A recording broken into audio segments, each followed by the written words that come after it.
त्यांनी वेगळे नाव ठेवलेले आहे. नाव आहे अमिताभ, मैत्रीय बुद्ध. दुसरा आहे विरचन, अक्षोभ, रत्नसंभव, अमोघ सिद्धी, मनुश्री बुद्ध, वज्रपाणी, सामंत भद्र, आकाश वर्म, महासत्तान प्राप्त आणि भैसेचे राजा. अशा प्रकारे वेगळे वेगळे नाव ठेवलेले आहेत या महायानी पंथाने. आणि म्हणून या दोघांमध्ये वाद झाल्यामुळं बुद्धाची खरी शिकवण, बुद्धाचं जे वास्तववादी तत्वज्ञान आहे, वास्तविक तत्वज्ञान या लोकांपर्यंत, या भिक्खू संघाने, या महान लोकांपर्यंत म्हणजे जनमानसापर्यंत पोहोचलेले नाही. आणि म्हणून बाबासाहेब म्हणतात त्याचं एक कारण आहे की जेव्हा जेव्हा आपण सरस्वती रजुरी केली या देशामध्ये, तेव्हा तेव्हा या धम्माचा लोप झालेला आहे. हे पहिले बाबासाहेब कारण सांगतात लक्षामध्ये. दुसरे कारण बाबासाहेब म्हणतात की या देशामध्ये राजा सम्राट अशोकाच्या काळामध्ये बौद्ध धर्म खूप वापरला होता. बौद्ध धर्माचा प्रसार मोठ्या प्रमाणात होत होता. पण त्याच वेळेस दुसऱ्या बाजूला राजा अशोकाने इतर धर्मीयांना, इतर पंथीयांना, इतर संप्रदायांना सुद्धा मुभा दिली होती त्यांची पूजा अर्चा करण्याकरता. त्यांना मुभा दिली होती. त्यामुळं ते लोक काय करायचे, आपले विचार याच्यावर मिक्स करायचे, भेसळ करायचे. म्हणजे अबौद्ध लोक ज्यात घुसले होते. तुम्हाला माहित असेल की राजा अशोकाने असे जे भोंदू आहेत, ते पाखंडी भिक्खू आहेत, त्यांच्या 60,000 भिक्खूंचं चिवर उतरवलं राजा अशोकाने. तेच कारण आहे. म्हणजे बौद्ध धर्माच्या नावाखाली हे जे बाकीचे जे भिक्खू आहेत ना, ते ब्राह्मणी वर्चस्व निर्माण करत होते आणि बुद्धाच्या विचारांना या ठिकाणी खंडित करत होते.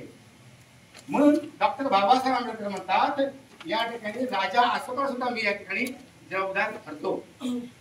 हे कोण म्हणते? डॉक्टर बाबासाहेब म्हणतात 6 जून 1950 ला. म्हणजे हे अबौद्ध लोक असल्यामुळे या ठिकाणी ब्राह्मणी धर्माचं वर्चस्व वाढू लागलं आणि खऱ्या अर्थाने आपल्या धर्माला अपराजित झाली. हे दुसरे कारण सांगतो बाबासाहेब आंबेडकर. पुढे बाबासाहेब म्हणतात तिसरे कारण सांगत असताना भगवान बुद्धाच्या संघामध्ये 60% भगवान बुद्धाच्या संघामध्ये जवळजवळ 60% ब्राह्मण भिक्खू होते. किती? ब्राह्मण 60% भिक्खू होते, जास्त होते ना. आणि मग अशा प्रकारे हे 60% ब्राह्मण लोक काय करायचे, त्यांचे विचार घुसवायचे आतमध्ये. 60% ब्राह्मण लोक असल्यामुळं आणि भगवान बुद्धाकडे हे ब्राह्मण लोक यायचे. आल्यानंतर वादविवादामध्ये प्रश्न विचारायचे भगवान बुद्धांना आणि वादविवादामध्ये निरुत्तर करायचे भगवान बुद्ध यांना. या ब्राह्मणांना या वादविवादामध्ये भगवान बुद्ध निरुत्तर करायचे आणि हे लोक भगवान बुद्धाला शरण जाऊन भगवान बुद्धाच्या धर्माचं दीक्षा घ्यायचे लक्षामध्ये. आणि दीक्षा घेतल्यानंतर या संघामध्ये ते यायचे. आणि अशा प्रकारे पुढे चालून बौद्ध धर्माचा प्रसार मोठ्या प्रमाणात झाला. बौद्ध धर्माचा बुद्धाचा या ठिकाणी मोठा म्हणजे भगवानाचं नाव झालं. आणि बौद्ध धर्माचा प्रसार मोठा प्रसारात होत असल्यामुळे त्या ठिकाणी इतर पंथीय, इतर जातीचे, खालच्या जातीचे लोक सुद्धा या बौद्ध धर्माची दीक्षा घेऊ लागले, खालच्या जातीचे लोक. त्यामुळं अर्थातच राजाद्वारा, धनिकाद्वारा, धनिक आहे म्हणजे जे पैसेवाले आहेत, प्रचंड प्रॉपर्टी त्यांच्याकडे आहे, त्याला बोललेल्या धनिकाद्वारा आणि राजाद्वारा अर्थातच हे जे खालच्या जातीतील ते भिक्खू धम्मकेसरी दिले बौद्ध धर्माची, या भिक्खूला सुद्धा अर्थातच मान प्राप्त झाला, सन्मान प्राप्त झाला, त्यांची पूजा होऊ लागली. हे मात्र ब्राह्मणाला आवडलेले नाही. ब्राह्मण 60% भिक्खू होते ना, यांना आवडलेले नाही आणि ते अंतर्गत कारणाला करू लागले आणि बौद्ध धर्माच्या विरुद्ध जाऊ लागले हे 60% ब्राह्मण. आणि म्हणून बाबासाहेब आंबेडकर म्हणतात या ब्राह्मणी वर्चस्वामुळे सुद्धा काय झालेलं आहे, या ठिकाणी धर्माचा लोप झालेला, घात झालेला आहे. असे कदाचित बरेच कारण बाबासाहेब सांगतात. याच्या पुढे बाबासाहेब बोलतात आपल्याला माहित आहे प्राचीन भारतामध्ये आपल्याला माहित आहे प्राचीन भारतामध्ये कुलदैवत, नागदेवता असे अनेक देवता होते ना, ग्रामदेवता, प्रदेश देवता, नदी देवता वगैरे वगैरे अशा अनेक देवता होत्या. त्यांची पूजा व्हायची, त्या देवतांची पूजा व्हायची. आणि मग राजा लोकांच्या घरी या ब्राह्मणांना हे बोलत असत. आणि हे राजे लोक त्या ठिकाणी जाऊन या देवतांची, कुलदेवतांची पूजा करायची. तुम्हाला माहित असेल राजा अशोकाच्या काळामध्ये राजा अशोकाने आदेश दिला होता, कुलदैवत जे आहे त्या सर्व कुलदैवताला त्याने हद्दपार केलं होतं राजा अशोकाने. आणि याचा राग ब्राह्मणांना होता. जे कुलदैवत होते, कारण राजा अशोकाने बौद्ध स्वीकारला होता, त्यामुळं जे कुलदैवत आहेत ते त्यांनी नष्ट केले आणि फेकून दिले गेले. त्यामुळं साहजिकच या ब्राह्मणांना राग होता या गोष्टीचा, असणार राग ना. कुलदैवत आणि त्यांचं जे काय आहे त्यांची उपजीविका आणि त्यांचं जे चुकीचं जे प्रसार होता ते बंद झालं ना, त्यांची उपजीविका बंद झाली. धूर्त त्यांचं जे काय प्रचार चालू होता ते सर्व बंद झालं. आणि म्हणून त्यांनी बंड करायला सुरुवात केलेली आहे. खऱ्या अर्थाने बौद्ध धर्माच्या विरोधामध्ये त्यांनी काम करायला सुरू केलेलं आहे. आणि म्हणून राणीच्या मार्फत ते काय करायचे, आपलं वर्चस्व गाजायचे राजावर. राणीच्या मार्फत ते वर्चस्व गाजायचे आणि आपले ब्राह्मणाचं वर्चस्व त्या ठिकाणी प्रस्थापित केलेलं आहे. आणि म्हणून बाबासाहेब आंबेडकर म्हणतात ते सुद्धा एक कारण आहे. म्हणजे ब्राह्मणी वर्चस्व हलका हलकं वाढू लागलं आणि पुढे जाऊ लागलं. हे चौथे कारण बाबासाहेब आंबेडकर सांगतात. आणि तुम्हाला माहित आहे की पुढचं कारण डॉक्टर बाबासाहेब बोलतात, भिक्खूंचा अभाव निर्माण झाला होता. कोणताही धर्म जिवंत राहण्याकरता त्यांचे पुरोहित, त्याचे धम्मगुरू कायम असले पाहिजे. आपला धम्म आहे, आपले धर्मगुरू भिक्खू आहेत. आता आपण बौद्धाचार्य आहोत, केंद्रीय शिक्षक आहोत, पदाधिकारी आहोत, बरेच शाखा आहे ना. हे कायम असल्याशिवाय तो धर्म किंवा आपला धम्म टिकून राहत नाही. म्हणून बाबासाहेब आंबेडकरांनी सांगितलेलं आहे की भिक्खूचा अभाव निर्माण झाल्यामुळं, भिक्खूचा अभाव का निर्माण झाला त्यालाही कारण आहे, त्यालाही ऐतिहासिक कारण आहे. आपल्याला माहित असेल की ब्राह्मण ग्रस्ती होते आणि भिक्खू चिवलधारी असल्यामुळं ते विहारात राहायचे. त्यांना सहज ओळखता येतं, ब्राह्मणाला ओळखता येत नव्हतं, कारण भिक्खू विहारात राहायचे. त्यामुळं जे परदेशी विदेशी आक्रमक आहेत, मुसलमान आक्रमक आहेत, त्यांनी खऱ्या अर्थाने या भिक्खूची कत्तल केलेली आहे. कुणी मुस्लिम आक्रमकांनी भिक्खूंच्या कत्तली झालेल्या आहेत. आणि जे भिक्खू वाचले ते भिक्खू जपान वगैरे तिबेट याला पळून गेलेले आहे. आणि या मुस्लिम आक्रमकांनी काय केलेलं आहे की काही लोकांना जबरदस्ती मुसलमान केलेला आहे. आणि म्हणून डॉक्टर बाबासाहेब आंबेडकर सांगतात, कोणताही धर्म जिवंत राहण्याकरता त्यांचे पुरोहित आणि त्यांचे धर्मगुरू जिवंत असणं गरजेचं आहे. आपला बौद्ध धर्म आहे. आणि म्हणून भिक्खू फक्त विहारात राहायचा. भिक्खू असे असल्यामुळं ते बाहेर जात नव्हते आणि त्यांची ओळखण्याची खूण होती चिवर. आणि म्हणून ह्या मुस्लिम आक्रमकांनी खऱ्या अर्थाने बौद्ध धर्माची नासधूस केलेली आहे. आणि म्हणून बाबासाहेब आंबेडकर ते कारण सांगतात की कत्तली झालेल्या आहेत भिक्खूंच्या. एवढंच नव्हे, नालंदा तक्षशिला हे विश्वविद्यालय आहे. या विद्यापीठामध्ये आपल्याला माहित असेल की नालंदा विद्यापीठामध्ये जवळजवळ 2 लाख ग्रंथ होते. किती? 2 लाख ग्रंथ. या 2 लाख ग्रंथाला कोणी जाळलेला आहे? या भक्तिया खिलजीनी, जो मुस्लिम होता, त्यांनी काय समजलं, हा किल्ला आहे, नालंदा विद्यापीठ किल्ला आहे आणि त्याचे शिवरधारी जे भिक्खू आहे ते सैनिक आहे असं समजून त्यांनी त्याचा हल्ला केला आणि त्याला आग लावून दिली नालंदा विद्यापीठाला. लक्षामध्ये म्हणजे ज्ञानाची वारसा, मी मगाशी म्हणालो 2 लाख ग्रंथ होते. हजारो वर्ष ते ज्ञान लोकांना देत होते विद्यापीठ. पण त्या ज्ञानाचा वारसा मोडीत काढला. त्याचा कोण आहे? आक्रमक ते मुस्लिम आहे. ते बाबासाहेब आंबेडकर उदाहरण देतात. तक्षशिला असेल, नालंदा विद्यापीठ असेल. अशा प्रकारे आपल्या बौद्ध धर्माचा या ठिकाणी लोप झालेला आहे, ऱ्हास झालेला आहे. आपण त्याला रास म्हणता येणार नाही, या ठिकाणी आजच्या तो रास दिलेला आहे, लोप पावला होता. रास म्हणजे बिलकुल नाही झाला नाही, बौद्ध होता काही अंशी, आणि म्हणून लोप नाहीसा होता. अशा प्रकारे बाबासाहेब म्हणतात भिक्खूंचा अभाव निर्माण झाला होता, मृत्यूचं कारण आहे.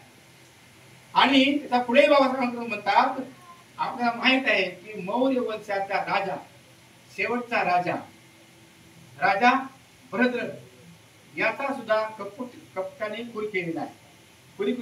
केलेला आहे. तुम्हाला माहित असेल की पुष्यमित्र शुंग नावाचा तो सेनापती होता, तो ब्राह्मण होता. त्यांनी शेवटचा राजा, आतापर्यंत जवळजवळ 1200 वर्ष या देशामध्ये बौद्ध राजाने राज्य केलेलं आहे. आणि शेवटचा राजा भरद्रथ याचा खून कपटाने केलेला आहे, तो सेनापती पुष्यमित्र शिंगाने केलेला आहे. अशा प्रकारे जर बौद्ध धर्माला किंवा कुठल्याही धर्माला जर राजाश्रय नसेल, जोपर्यंत या बौद्ध धर्माला राजाश्रय होता तोपर्यंत या देशामध्ये बौद्ध धर्म चांगल्या प्रकारे होता, सांगितलेला आहे. मग राजाश्रय नसेल तर तो धर्म टिकणार नाहीये. म्हणून राजाश्रय सुद्धा असणे गरजेचं आहे असं बाबासाहेब म्हणतात. आणि तेव्हापासून खऱ्या अर्थानं आपल्या बौद्ध धर्माचा लोप झालेला आहे असं बाबासाहेब वगैरे सांगतात. हे सर्व बाबासाहेबांनी सांगितलेलं आहे 6 जून 1950 ला कोलंबो या ठिकाणी. मग तुम्ही सांगितलं. मग हे सर्व रासाची कारण बघा बाबासाहेबांनी सांगितलेलं आहे. मग जर बौद्ध धर्म लोप झाला मग त्यावर उपाय काय? बाबासाहेबांनी उपाय सांगितलेले आहेत तुम्हाला. मला ते उपाय काय आपण बघितलं पाहिजे. तर सर्वात महत्वाचा, सर्वात अगोदर जाणीव उपाय बाबासाहेबांनी दिलेला आहे. हे तुम्हाला माहित आहे, मला सर्वांना माहित आहे, आपण सर्व कार्यकर्ते आहोत. बाबासाहेबांच्या हयातीमध्ये या ठिकाणी परकीय म्हणजे विदेशातल्या धम्मसंस्था या ठिकाणी कार्यरत होत्या. त्याचं नाव आहे महाविश्व आहे, लोक महासंघ आहे. या सुद्धा या ठिकाणी बौद्ध धर्माचा प्रचार करत होत्या बाबासाहेबांच्या हयातीमध्ये. पण मग मी कारण सांगितलेलं आहे, बाबासाहेबांना पारंपरिक बौद्ध धर्म नको होता, विज्ञानितेपासून दूर असलेला बौद्ध धर्म नको होता. आणि म्हणून हे जे बाकीचे जे आहेत ना प्रदेशातले जे आपल्या संस्था आहेत ते पारंपरिक बौद्ध धर्माला मानणारे होते. पारंपरिक बौद्ध धर्माला मानणार होते. तुम्हाला माहित आहे बुद्धिवंत, प्रज्ञावंत बाबासाहेबांकडे मगाशी म्हणालो प्रकांड पंडित आहे. प्रज्ञावंताला, बुद्धिवंताला पुढे काय करायचं कळतं नाही.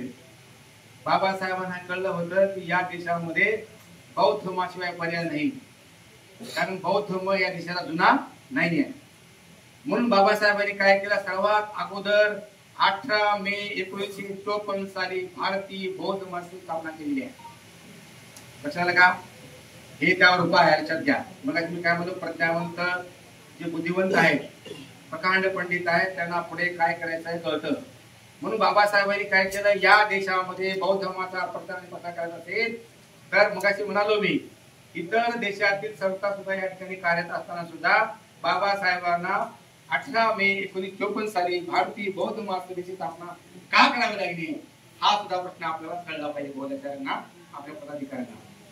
कारण बाबासाहेबांना जो बौद्ध धर्म हवा होता, बुद्धाचा जो विचार हवा होता, अनित्यवादी, अनात्मवादी, अनिश्वरवादी, बुद्धी प्रामाण्यवादी, विवेकवादी आणि विज्ञाननिष्ठ, हे बाकीचे लोक जे होते बुद्धाचं खरं तत्वज्ञान, बुद्धाची खरी शिकवण हे जनमानसापर्यंत पोहोचत नव्हते.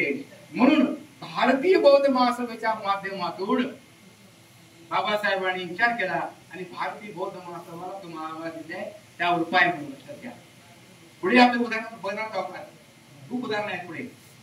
आणि अशा प्रकारे बाबासाहेबांनी 54 साली भारतीय बौद्ध महासभेची स्थापना केली. आणि आज भारत देशामध्ये जवळजवळ 25 राज्यामध्ये भारतीय बौद्ध महासभेची शाखा आहे. पहिल्या विषयी भंडार साहेबांनी सांगितलं किती पदाधिकारी आहेत, किती शिक्षक आहेत वगैरे वगैरे, आकडा नाही सध्या साहेबांनी डिक्लेअर केलेलं आहे ना. आणि म्हणजे खऱ्या अर्थाने बुद्धाची शिकवण रुजवली गेली पाहिजे जनमानसापर्यंत, तेव्हाच धम्म काय टिकून राहतो. आणि टिकून राहत नाही. म्हणून बघा परवा भंडार साहेबांनी प्रवचनामध्ये सांगितलं, त्या प्रवचनामध्ये मंगळवारी ते काय म्हणतात, प्रतिसमुत्पाद. आता हे वाक्य तुम्हाला समुत्पाद कळत नाही. प्रत्येक म्हणजे काय, समुत्पाद म्हणजे काय, तर साहेबांनी सांगितलेलं आहे. म्हणजे जनमानसाला प्रतिसमुत्पाद काय नावच ऐकून ते विषय ऐकून बघत नाही. म्हणून पण सोपं करून सांगितलं पाहिजे, जनमानसाला कळेल असं बोललं पाहिजे. त्यावेळेस भंडार साहेबांनी क्लिअर सांगितलं की अज्ञानामुळे दुःख निर्माण होतं. या 12 कड्या आहेत, त्या 12 कड्यांपैकी 8वी कडी जी आहे तृष्णा आहे, हे तुम्ही सोडा, त्यांनी क्लिअर सांगितलं. पण इतर लोकांनी पंथे आणि सर्व लिहिलेलं आहे, प्रतिसमुत्पाद तुम्हाला कळणारच नाही. अशा प्रकारे बाबासाहेब काय म्हणतात, सामान्य लोकांना बौद्ध मत समजलं पाहिजे, तत्त्वज्ञान समजलं पाहिजे, अशा प्रकारे बोललं पाहिजे. म्हणून बाबासाहेबांनी आम्हाला तुम्हाला भारतीय बौद्ध महासभा दिलेली आहे. एवढंच नव्हे, बाबासाहेबांनी आपला 10 दिले उद्दिष्ट. आपल्या घटनेमध्ये बाबासाहेबांनी 10 उद्दिष्ट आणि 8 प्रशस्ती दिले आहेत. त्यामध्ये पहिलं उद्दिष्ट काय आहे, या भारत देशामध्ये बौद्ध धर्माचा प्रचार आणि प्रसार करणे आहे ना. दुसरे उद्दिष्ट आहे वंदनेकरता बौद्ध विहार निर्माण करणे. बाबासाहेबांचं असं म्हणणं होतं, बुद्ध विहार निर्माण केल्यानंतर ते संस्काराचं केंद्र असलं पाहिजे. बुद्ध विहार संस्काराचं केंद्र असलं पाहिजे, परिवर्तनाचं केंद्र असलं पाहिजे, लक्षात आलं ना, आणि शैक्षणिक केंद्र असलं पाहिजे. त्या बुद्ध विहारामध्ये प्रिंटिंग प्रेस असलं पाहिजे, त्या बुद्ध विहारामध्ये प्रशिक्षण केंद्र झाले पाहिजे. आज भारतीय बौद्ध महासभेच्या वतीनं 24 शिबिर जे प्रशिक्षण आहेत नाही, अशा प्रकारे हे सुद्धा विश्वविद्यालय आहे आपल्या ह्याच्यात दोन्ही. त्या विश्वविद्यालयामध्ये अनेक प्रशिक्षण विषय घेतले जातात. म्हणून बाबासाहेब म्हणतात, एखादा धम्मटिपात असेल तर आपल्याला प्रशिक्षण केंद्रे निर्माण करावे लागतील. हे बाबासाहेब उपासक होतात. एवढंच नव्हे, लहान मुलांना, अज्ञानी माणसाला, कुणालाही जनमानसाला बौद्ध धर्म कळण्याकरता तुम्हाला काय करावं लागेल, छोट्या छोट्या छोट्या निबंध स्पर्धा घ्याव्या लागतील. जे की आता हल्लीच्या काळामध्ये भारतीय बौद्ध महासभेच्या वतीनं आणि आमच्या भंडार साहेबांच्या मार्गदर्शनामुळे पूर्ण महाराष्ट्रामध्ये बोधसत्व धर्मदान परीक्षा घेतली होती. त्यामुळे उत्तुंग प्रतिसाद मिळाला लोकांचा.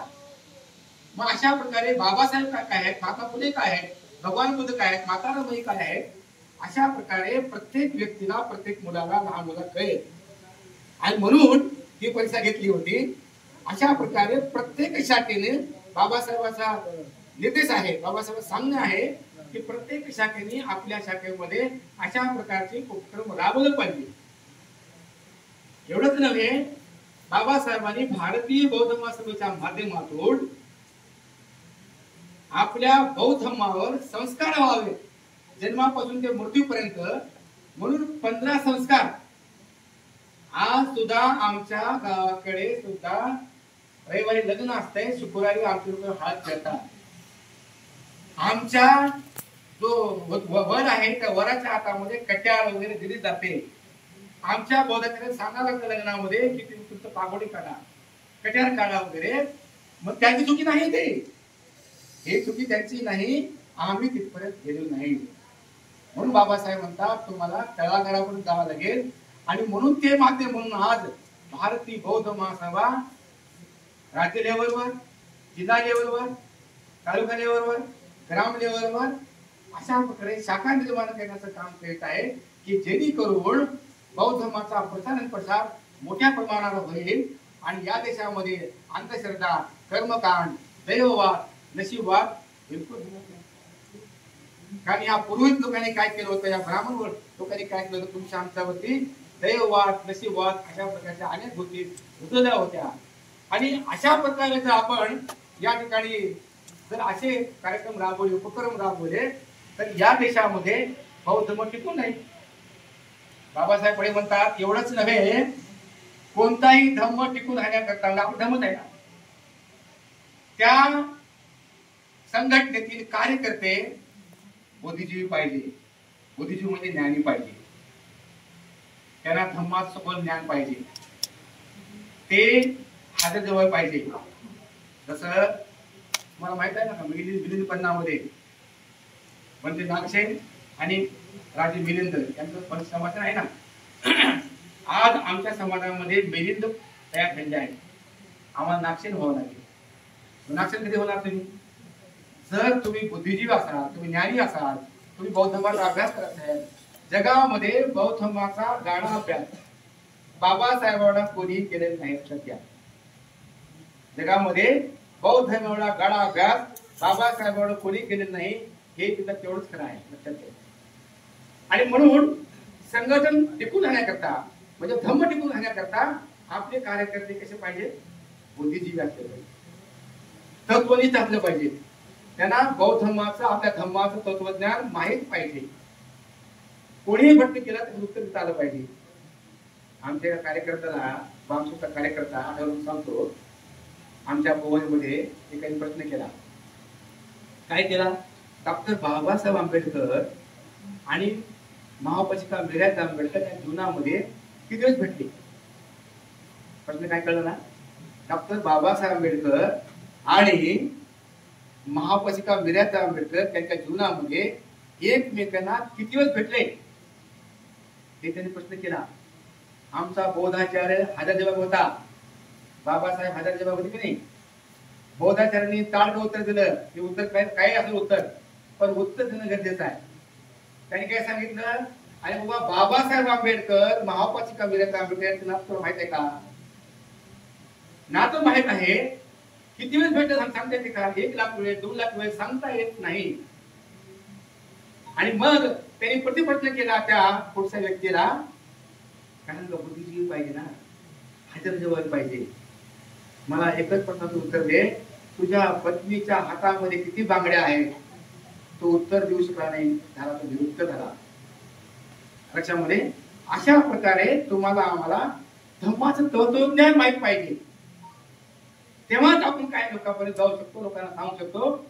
अशाच प्रकारे ब्राह्मण लोक भगवान बुद्धाकडे का वळायचे? कारण वादविवादामध्ये भगवान त्यांना हरवायचे आणि हरवल्यामुळे ते भगवान बुद्धाच्या संघामध्ये यायचे, पण त्यांनी आपले विचार सोडले नाही. लक्षात घ्या. मग अशा प्रकारे बाबासाहेब आंबेडकरांनी आम्हाला इतकं मोठं हे दिलेलं आहे, विचारपीठ दिलेलं आहे भारतीय बौद्ध महासभा. आणि आज भारतीय बौद्ध महासभेच्या अनुषंगाने भारतामध्ये खऱ्या अर्थाने मोठ्या प्रमाणावर बौद्ध धर्माचा प्रचार चालू आहे.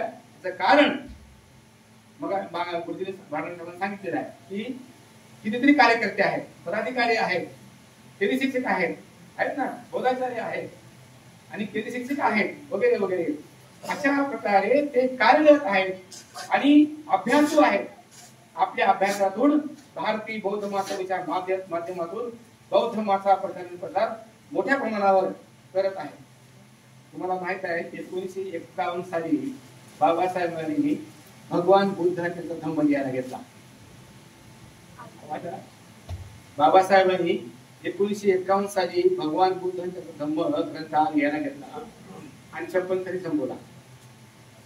बघा म्हणजे इतकं वर्ष बाबासाहेबांना लागलं ग्रंथ लिहायला. तुम्हाला माहित आहे इतर संप्रदायांनी, इतर धर्मांनी, इतर पंथांनी सिद्धार्थ गौतम जन्मानंतर 5 वर्ष चालले. मग पटते काय? इतर संप्रदायांनी, इतर धर्मांनी अशा प्रकारे भेसळ होऊ नये. खरा बौद्ध धर्म कळला पाहिजे भारतीयांना, बुद्धाची खरी शिकवण कळली पाहिजे, तत्वज्ञान कळलं पाहिजे. म्हणून बाबासाहेबांनी बुद्ध आणि त्यांचा धम्म हा ग्रंथ लिहिलेला आहे आणि तो त्रिपिटकाचा सार आहे. तो ग्रंथ आहे. सर्वात शेवटी बाबासाहेबांनी 4 दिल्यात प्रतिज्ञा. किती लोकांना माहिती आहे प्रतिज्ञा द्या? आपण कित्येक वेळ तो ग्रंथ वाचला असेल. किती लोकांना माहिती आहे प्रतिज्ञा? हात करा. बुद्ध आणि त्यांचा धम्म काय दोघं तिला माहित आहे. प्रत्येक गायकवाड आहेत त्यांना माहित आहे, पण ते आम्ही सांगणार नाही, तो हा विषय नाही, वेळ नाही आपल्याला. म्हणजेच बाबासाहेबांना काय बोलायचं होतं हे आपल्याला माहितच नाही ना. अर्थ फक्त आपल्या घरामध्ये ग्रंथ आहे नाही, ग्रंथ असून चालणार नाही. त्याचं वाचन केलं पाहिजे, आत्मपरीक्षण केलं पाहिजे. आम्ही जागरूक पाहिजे. आमचा कार्यकर्ता जागरूक असला पाहिजे, पदाधिकारी जागरूक असला पाहिजे, धम्माचं आलं पाहिजे, तेव्हाच धम्म टिकणार आहे.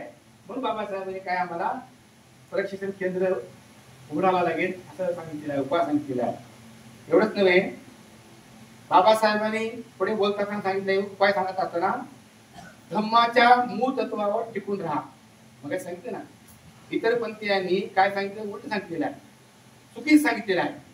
म्हणून बुद्धाची खरी पण काय आहे, जोपर्यंत आपण अभ्यास करणार नाही, जोपर्यंत आपल्याला कळणार नाही, आपण इतरांना सांगणार नाही.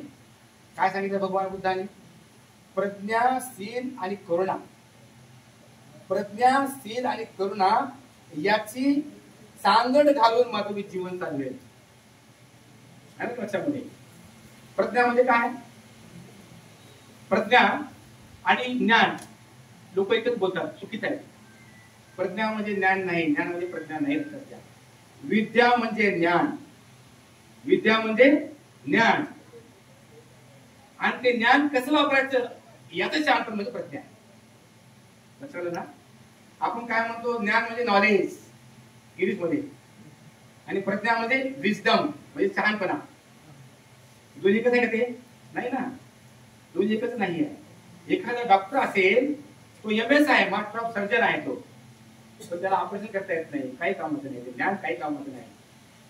म्हणून प्रज्ञा, शील आणि करुणा याची सांगड घालून आपलं जीवन चालवलं पाहिजे असं बाबासाहेब सांगतात. आणि म्हणून बाबासाहेबांकडे 1956 साली तुम्हाला मला 22 प्रश्न दिले, एकाच प्रश्नाचं उत्तर दिलं पाहिजे. या प्रश्नाचं उत्तर एकाला काय झालं पाहिजे. डॉक्टर बाबा, मी नेहमी विचारत असतो, डॉक्टर बाबासाहेब आंबेडकरांनी 1956 साली 22 प्रश्न का दिल्या, एका वक्त दिलं पाहिजे, कोणी सांगत नाही. म्हणजे बाबासाहेबांना आम्ही समजून घेतलं नाही, बौद्ध समजून घेतलं नाही. आज भारतीय बौद्ध महासभा आहे, लाखो कार्यकर्ते आहेत, पण एका वाक्यामध्ये विचारतात, ब्राह्मण लोक विचारतात, इतर पंथीय इतर मित्र आम्हाला विचारतात, आम्ही निरुत्तर होता कामा नये. बाबासाहेबांनी तुम्हाला आम्हाला 22 प्रश्न का दिल्या. माझा समाज दैववादातून, कर्मवाटकाटातून, नशीबवादातून, अंधश्रद्धेतून बाहेर पडला पाहिजे, म्हणून बाबासाहेबांनी 22 प्रश्न दिले. एवढंच नव्हे, बाबासाहेबांनी 22 प्रतिज्ञा सामाजिक करार म्हणून दिल्या. सामाजिक करार आहे आपला, आणि बौद्धांची आचारसंहिता.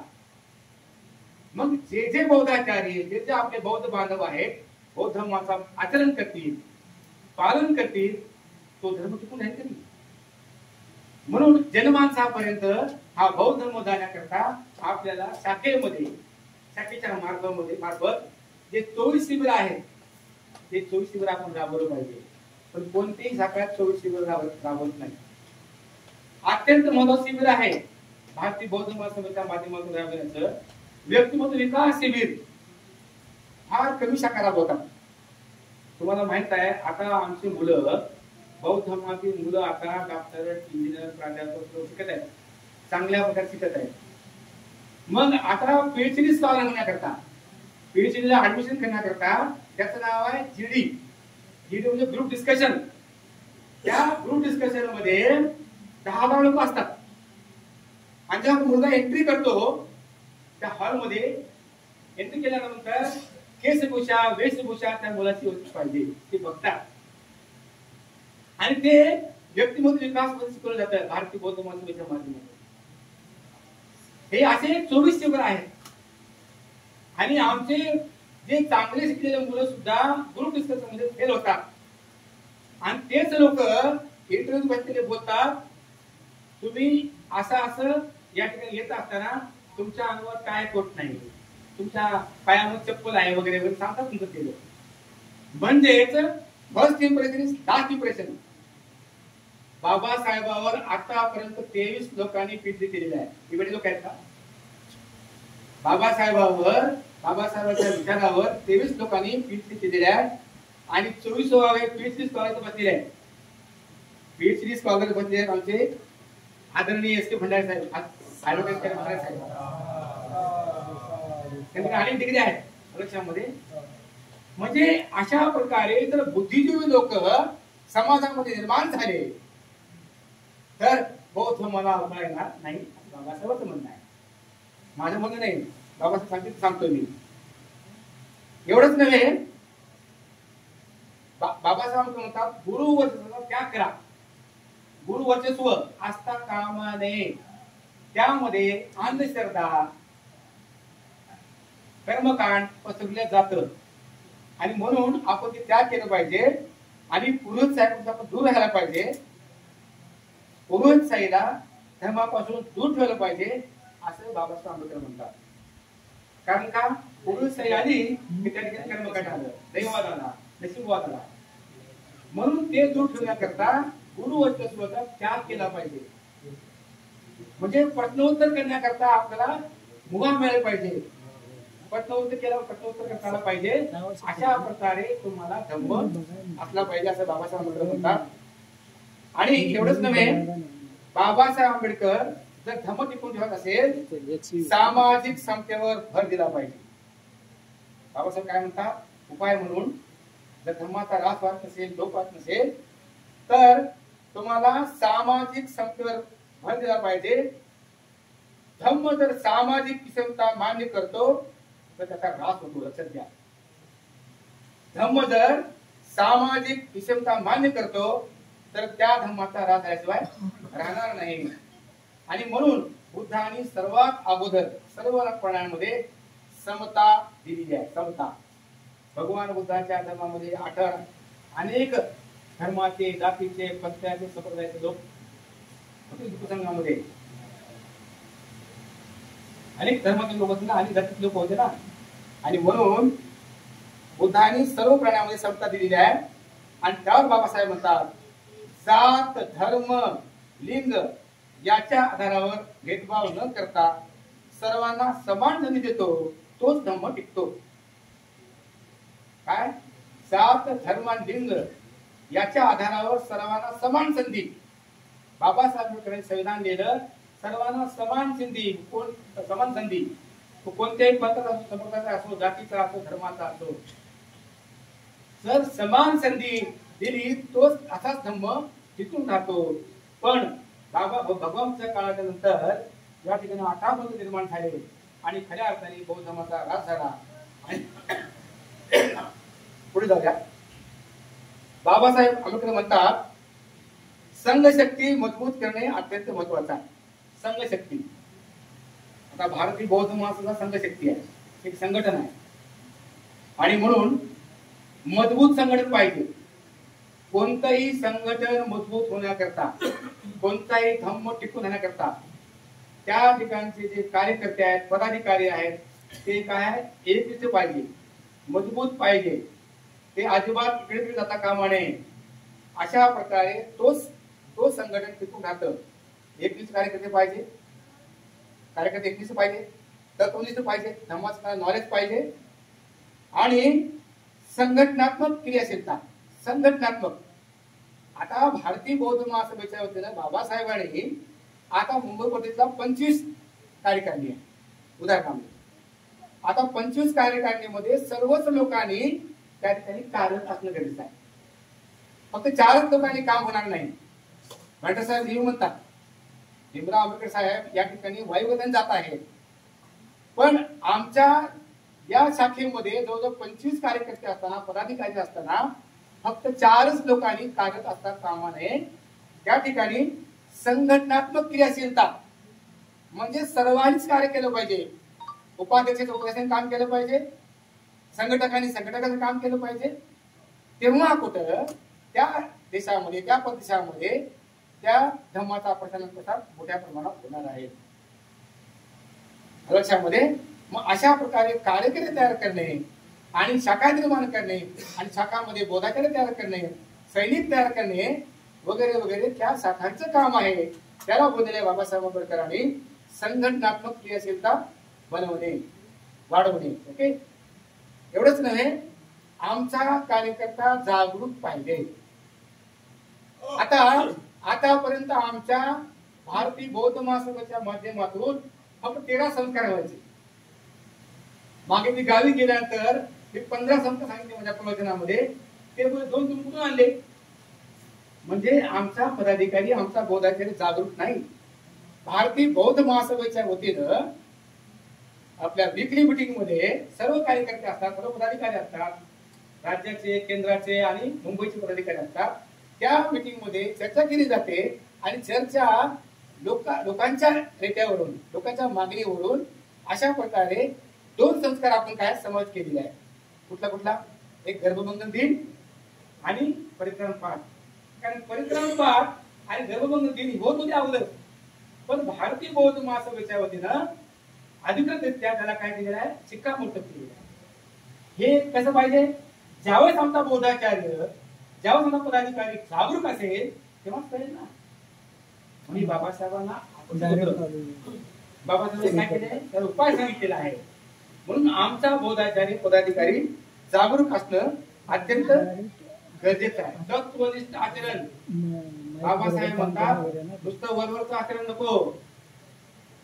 भगवान बुद्धाने सांगितलं ना पंचवटी बुद्धना पहिलं प्रवचन, पहिली धर्मदीक्षा, काय सांगितलं? पावित्र्याचा मार्ग. पहिला मार्ग कोणता आहे? पावित्र्याचा मार्ग आहे. जो जो पंथीचं पालन करतो त्याचं मन शुद्ध राहायचं होत नाही. शुद्ध, सूक्ष्म, शांत. आणि शुद्ध, सूक्ष्म, शांत डोक्यामध्ये, मनामध्ये कोणतेच वाईट विचार घुसत नाही. म्हणून त्या पावित्र्याचा मार्ग. चांगला माणूस असेल तर आपल्याला ते तत्व पाहावं लागतील. जीवनात तत्व पाहावं लागेल चांगला माणूस बनण्याकरता. म्हणून त्याला भगवान बुद्धांनी नाव दिलंय पावित्र्याचा मार्ग, सदाचरणाचा मार्ग, म्हणजे आराधनिक मार्ग, दुःखमुक्तीचा मार्ग, निर्वाणाचा मार्ग आणि सद्गुणाचा मार्ग म्हणजे शील मार्ग. शिवाय जसं पारमिता 10 गुण पाहिजे आपल्याला. मग अशा प्रकारे तत्वनिष्ठ आचरण पाहिजे आपल्याकडे. आमच्याकडे ते फार कमी आहे. आम्ही सहज खोटं बोलतो. उदाहरण सांगितलं पावित्र्याचा मार्ग आहे. आम्ही आलो दादरला आणि तुम्ही पत्नीने फोन केला, कुठे आहात तुम्ही? आलं माठ गेलं म्हणजे आम्हाला सहज खोटं बोलतो आम्ही. कारण आम्ही सुद्धा गृहस्थ आश्रमामध्ये आहोत. म्हणून भगवान बुद्ध म्हणतात की जो पंथाचं पालन करतो तो शुद्ध होतो. आणि म्हणून बाबासाहेब भिक्खू संघावर अवलंबून होते. बाबासाहेब म्हणतात भिक्खू संघावर अवलंबून राहतात. जर आदर्श धर्मप्रचारक म्हणजे बौद्धाचार्य, उपासक, उपासिका, केंद्रीय शिक्षिका हे सुद्धा जर पंचशीलेचं तंतोतंत पालन करत असतील, आचरण करत असतील, ते सुद्धा भिक्खूपेक्षा कमी नाहीत. बाबासाहेब मदत लक्षात घ्या. म्हणून भिक्खू संघावर अवलंबून राहता आदर्श धर्मप्रचारक निर्माण केले पाहिजे. आणि म्हणून बाबासाहेबांनी भारतीय बौद्ध महासभा तुमच्या अंतर्गत दिलेली आहे. लक्षात घ्या. अत्यंत मोठे माध्यम आहे. या माध्यमातून तुम्हाला फार मोठे काम करता येतं. लक्षात घ्या. आणि 24 शिबिर काय साधी शिबिर नाही. लक्षात घ्या. म्हणून अशा प्रकारे बाबासाहेबांनी तुम्हाला आम्हाला उपवास सुचवलेले आहेत धर्मटिपून राहण्याकरता. आणि पुढे जाऊया. आणि म्हणून जागरूकता असणं गरजेचं आहे. शिक्षण असणं गरजेचं आहे. आता भारतीय बौद्ध महासभेकडे अनेक दिग्गज शिकलेले लोक येत आहेत. प्राध्यापक येत आहेत, इंजिनियर येत आहेत, वकील येत आहेत, न्यायाधीश येत आहेत. कारण का त्यांना उशिरा का होईना बौद्ध मग कळत आहे. म्हणजे आता आकर्षित होत आहे. त्याला कारणीभूत कोण आहे? भारतीय बौद्ध महासभाच आहे. आणि म्हणून आता भारतीय बौद्ध महासभेच्या वतीनं मंडळ जोडो अभियान, बुद्ध विहार जोडो अभियान असे जे 8 मार्ग सांगितलेले बाबा भीमराव आंबेडकर साहेबांनी, हे 8 मार्ग आपल्याला घेऊन जायचे आहेत. आणि अशा प्रकारे आपल्याला या ठिकाणी समाज जोडायचा आहे समाजाला. आणि मग जनमानसापर्यंत आपला धम्म जर गेला तर धम्म तो टिकून राहील. लोकांना तत्वज्ञान कळेल की भगवान बुद्धांनी आणि बाबासाहेबांनी बौद्ध धर्मावर काय सांगितलेलं आहे. अशा प्रकारे जर प्रत्येकाला जर बौद्ध धर्म कळाला तर प्रत्येक कार्यकर्ता जागरूक राहील, धर्माचं नॉलेज राहील. शिक्षण असल्यामुळं आणि त्यामुळं ते पूर्ण समाजामध्ये बौद्ध धर्माचं तत्वज्ञान खऱ्या अर्थानं त्याला कळलेलं असेल आणि तो लोकांपर्यंत सांगेल, लोकांना सांगेल, तेव्हाच कुठं आपला धर्म टिकून राहणार आहे. आणि म्हणून बाबासाहेबांनी अनित्यवादी, अनात्मवादी, अनिश्वरवादी, विवेकवादी, परिप्रमाणवादी आणि वैज्ञानिक धर्म दिलेला आहे. हे तुम्हाला आम्हाला शाखामध्ये गावागावामध्ये प्रचार करायचा आहे. जोपर्यंत हे कळणार नाही तोपर्यंत आपला समाज अंधश्रद्धेतून व दैववादातून, नशीबवादातून बाहेर पडणार नाही. भारतीय बौद्ध महासभा कित्येक वर्ष 54 सालापासून कार्यरत आहे. आणि आज कित्येक कार्यकर्ते आहेत, पदाधिकारी आहेत. आता हळूहळू गावापर्यंत भंडारे साहेब हे म्हणतात गावापर्यंत आपला धर्म गेला पाहिजे, कारण गावामध्ये शाखा फार कमी आहेत आणि म्हणून ते हिंदू पद्धतीने बाकीच्या गोष्टी करतात. त्यांच्यावर प्राबल्य त्यांचं आहे, त्यांची चूक नाही. आम्ही त्या ठिकाणी गेलो नाही, आम्ही त्या गेलं पाहिजे, शाखा निर्माण केलं पाहिजे. गाव तिथं विहार पाहिजे, शाखा पाहिजे, बौद्धाचार्य पाहिजे आणि त्या ठिकाणी घर सैनिक पाहिजे. जेव्हा या गोष्टी गावापर्यंत जातील तेव्हा बाबासाहेबांनी सांगितलेला बौद्ध धर्म तो कधीही दयात जाणार नाही आणि तो खपावत जाईल आणि बौद्ध धर्माचा प्रसार वाढत जाईल. बाबासाहेबांनी भारतीय बौद्ध महासभा का दिली आणि ते कारण सांगतो आणि थांबवतो मी. आता 5 मिनिट कमी आहे कारण वेळ फार कमी आहे. तुम्हाला माहित आहे की डॉक्टर बाबासाहेब आंबेडकरांना या देशाच्या स्वातंत्र्याचं, या देशाच्या भवितव्याचं काय होतं, काळजी होती, चिंता होती आणि म्हणून या देशाला वर्णव्यवस्थेची बैठक मिळू नये, वर्णव्यवस्था, चातुर्वर्णी व्यवस्था मिळू नये.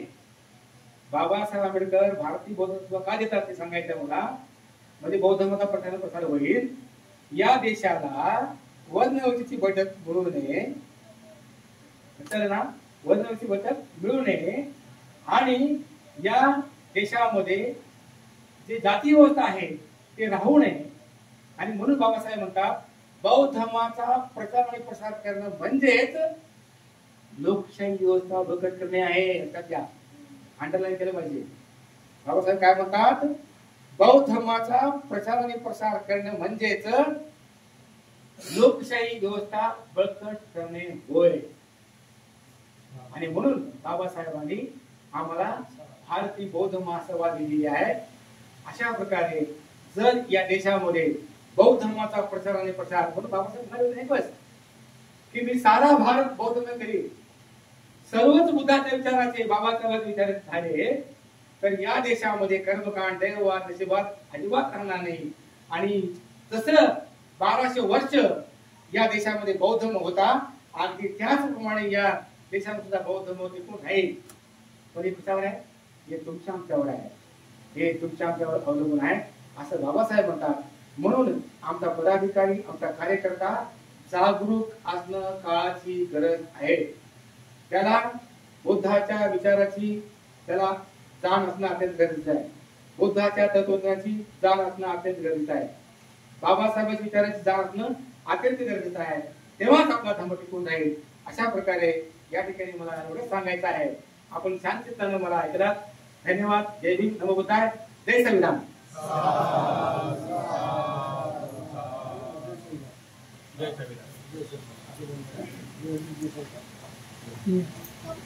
माइक काढून द्या सर.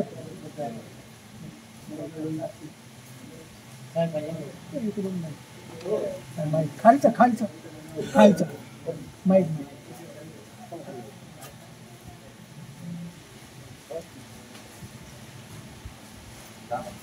जरा जोराने दाबावं लागेल.